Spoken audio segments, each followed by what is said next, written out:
Good morning, guys. I hope you're all having an amazing day. Today is my last day here in Japan, but I think I'm going to try and film 3 videos today for you guys because I absolutely love all of this Japan content. It's so much fun. Now, I hope you all can hear me all right today.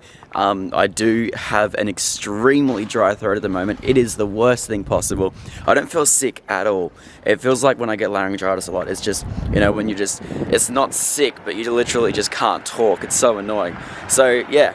Unfortunately, my throat is super dry, so I'm going to go to 7-Eleven to go pick some stuff up. And there's a very special car that I wanted to take for a drive for the whole trip. Now, I'm not going to lie, I have driven this car a fair bit, but I tried to get it off camera. And I tried not to do any pulls or anything because I wanted my reaction to this car to be 100% authentic for you guys. Because, yeah, literally, this car is just so amazing. And it's something that made me start to watch Sam. And the reason probably why I'm here today. This car right here is his R33.4 Nissan Skyline.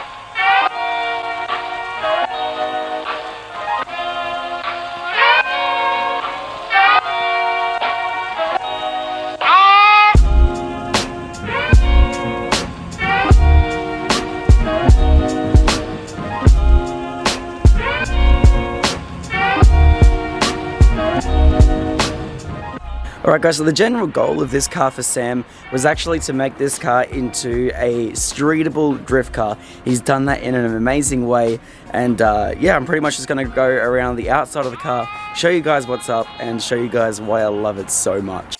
Alright, so underneath the bonnet we find this right here, an RB25 DET. Now this thing overall is basically stock. It still has stock internals, stock head gasket, everything like that. However, there has been a few reliability mods sort of added to it as well, which is really cool. So as you can see, he's still running the massive big J part that runs around. I know for a fact that he is going to be upgrading this entire thing soon, and you guys better get really keen for that because it's such a cool thing he's going to do with this car. But yeah, very standard setup, stock internals, as I said, stock engine, basically unopened. Spitfire callback, but he's also got a Mamba turbo. Now I'm not quite sure exactly what size it is, but it does feel absolutely great and super responsive in this car. Massive Goretti front mount, and there's a lot more to this engine bay, but I don't want to go too far in depth because I want to let you guys sort of go and watch Sam's videos. He has hundreds of videos building this car and making it reliable, and it is such a good car. Now moving around the car, he is running some DGR coilovers, basically the same ones that I put in my R33, but these ones have like a separate oil reservoir. So it's still running a stock RB25 box as well, and also has a Nissan two-way in the rear, which you guys will probably hear as soon as I start driving. Actually the nicest two-way that I've ever driven on, but I can't wait until I put one in my R33 and show Sarah because she's going to hate it. Oh yeah, and one thing I forgot to add, this thing has an R34 front end. Now originally this is an R33 completely, it has R33 VIN, everything. Now it's not a very common swap, but what you can do is you can actually basically cut these fenders like all the way down here, and then what you do, you weld on the R34 fender, R34 hood, R34 rad support, and R34 front bar, and all of a sudden, boom, you have an R33.4. And I must admit, the R33 rear end is really starting to grow on me. I love the GDR wing. Alrighty, so I'm heading straight to 7-Eleven because I need 1,000 lemons drink, just saying. And then I'm gonna go back in the S15 and go get some pancakes and a coffee. So they're probably gonna think I'm so weird. So another thing that I forgot to mention is this thing has a full-on angle kit, most of it by GK Tech, and then I also think he's got some extended knuckles as well and extended lower control arms, which are a little bit different, but I'm not quite sure exactly what brand they are, but yeah, no, they're very cool. Now off the bat, as soon as I drove this car, it is literally the easiest thing in the world to drive. Like, this car is so much fun. The clutch in it is a Nismo one, which is infused with copper or something like that, he told me. Very expensive, but the clutch feels amazing. Like, it's not heavy, it's not anything, hooks up beautifully, and for drifting it was literally perfect. So yeah, no, I had lots of fun in this car drifting.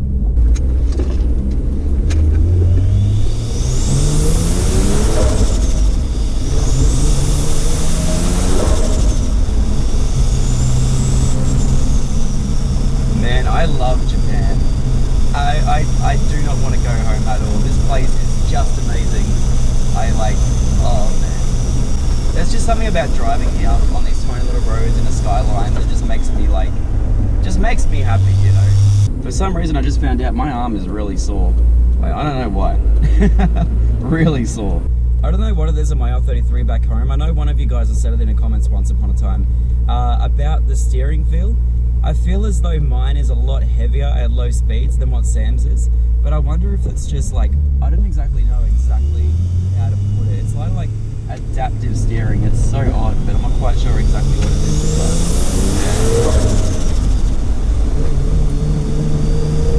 But almost a steady levy.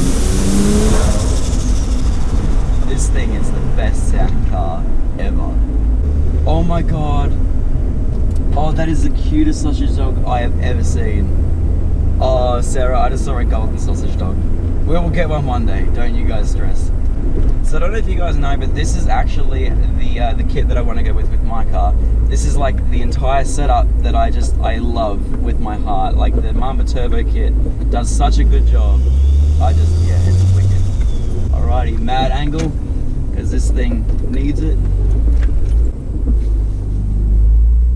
Angle kit's making my parking game like just that much better, just saying. Sucks that I'm literally going home today because I've just gotten used to like buying stuff on my own at 7-Eleven. I am so happy that I managed to walk into a shop and actually pay for stuff. Like literally, it's just as simple as putting my card in, but still. I ended up buying myself 2 of these 1000 lemon drinks. They have so much vitamin C in them, and I need to get better, especially before tonight, before I fly out, because I don't want to be on the plane with a lot of people and having like a really sore throat, because that is not going to be fun. These things are so sour. Definitely wakes you up. Oh yeah.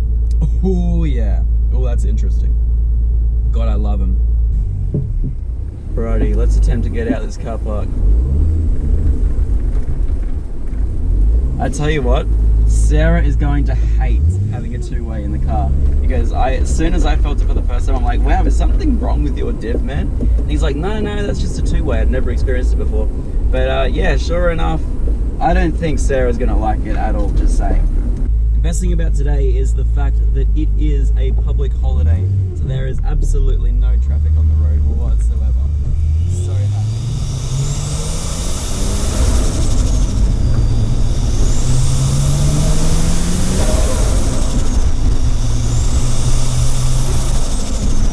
Car sounds so good.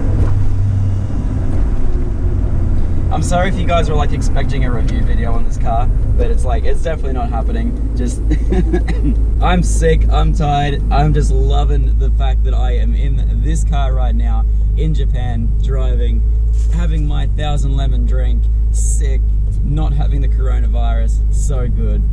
How good is life right now? Except for the fact I have to go home. But when I get home, I can build my 33, so I'm happy about that. The one thing that I don't like about this car is the fact that where the seat is, it's so annoying to try and change gears, because literally this bit here digs into my arm so badly, and on the drifting day, it like literally gave me bruises up the back of my arm. I don't know whether that's the fact that I just don't drive manual much and I just have really weak arms, but actually, yeah, it's probably that fact.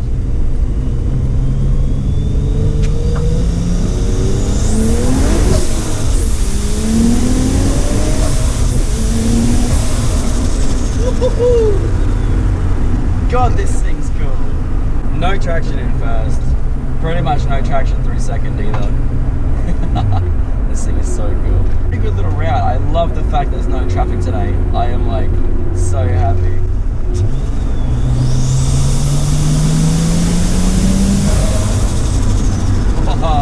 This Mamba Turbo sounds so good.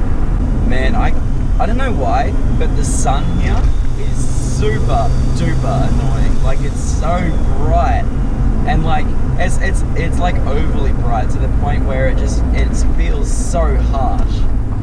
I don't know what it is, but so overall this car is not only just amazing on the street, this car is 100% track ready. This thing has about, I think it's about 6 to 8 degrees of negative camber in the front. The rears have 0.01 degree of negative camber to try and keep it nice and planted through corners and stuff like that while drifting. This car is just incredible and so easy to drift. I don't know if you guys saw my video a couple of days ago. I know a lot of you guys did, but yeah, this car is just amazing. It's so easy to drive, and the way that he's set it up, oh man, it's just incredible. The entire car just feels amazing. to the point where someone with no manual experience, well, barely any manual experience, feel confident driving it in Yokohama in Japan, right next to Tokyo City, and to be able to drive it and drift it at a track. I mean, just, he's set it up so incredibly well. This car has so much angle, it just, nothing binds up or does anything weird. He's definitely worked out this car so well. Custom spring rates, I think with the DGR coilovers, he has 12 kilo front, 7 kilo rear, both of them wound all the way down. Yeah, just, this car is so wicked. I wasn't expecting people in Japan to be quite so courteous on the roads. Like, Australians aren't even as courteous. People let you in everywhere, it's so lovely.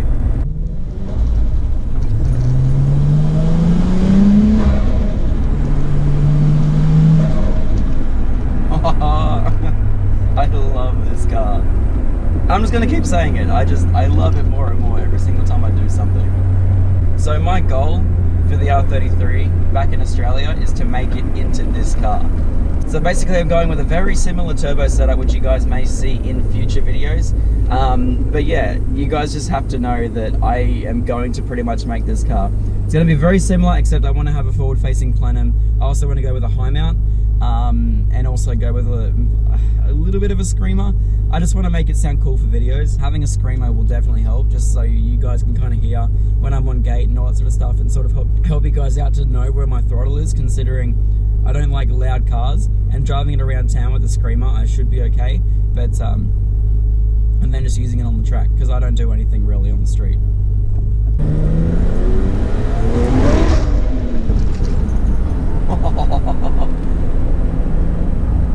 Man, this thing is cool. This two-way is super aggressive, but it's nowhere near as aggressive as what he originally had on his R34 back in Oz. That was just terrible. Alrighty. Now I just gotta find my way back, because I have no idea where I am. There's no traffic, so hopefully I don't scrape this front bar. It is so low at the front.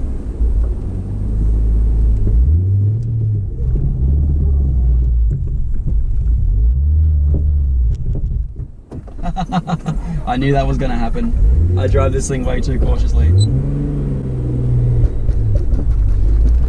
We are so getting my R33 to this level this year.